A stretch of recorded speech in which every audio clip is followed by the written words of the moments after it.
रीता बड़ी खूबसूरत लड़की थी जो कि शादी के लायक हो चली थी। उसकी शादी की बात घर में चलने लगी और तय दिन लड़के वालों का घर में आना तय हुआ। तो बुआ जी और रीता ने अपनी माँ से कहा, जब लड़के वाले आए तो तुम अंदर ही रहना, हम नहीं चाहते कि तुम उनके सामने आओ।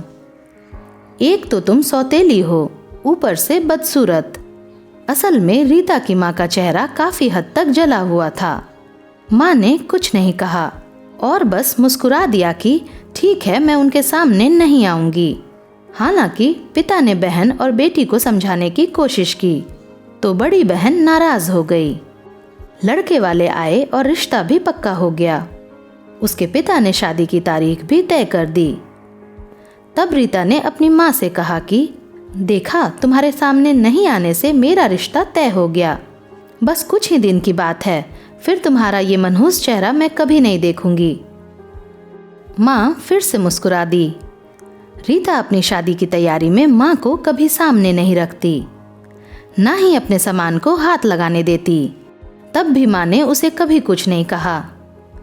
कुछ दिनों बाद शादी का वो वक्त भी आ गया। शादी होते वक्त जब लड़के वाले रीता की माँ के बारे में पूछते तो बुआ जी बहाना बनाकर टाल देती।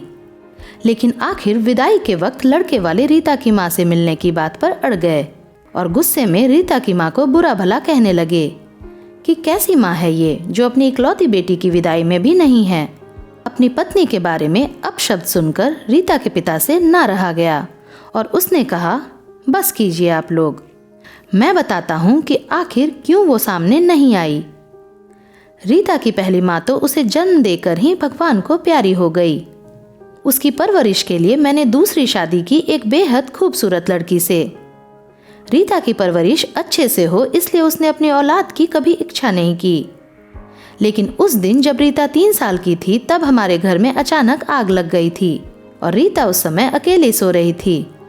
तब मेरी खूबसूरत पत्नी ने अपनी जान की परवाह न करते हुए अपनी बेटी को बचाया, जिसकी वजह से उसका पूरा चेहरा जल गया।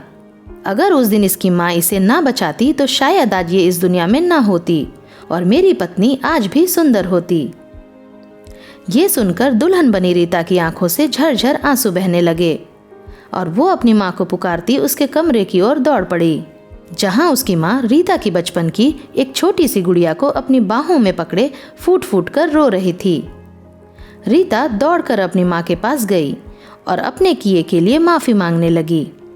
दोस्तों, ऐसा सिर्फ एक माँ ही कर सकती है, माँ के प्यार को बताने की एक छोटी सी कोशिश।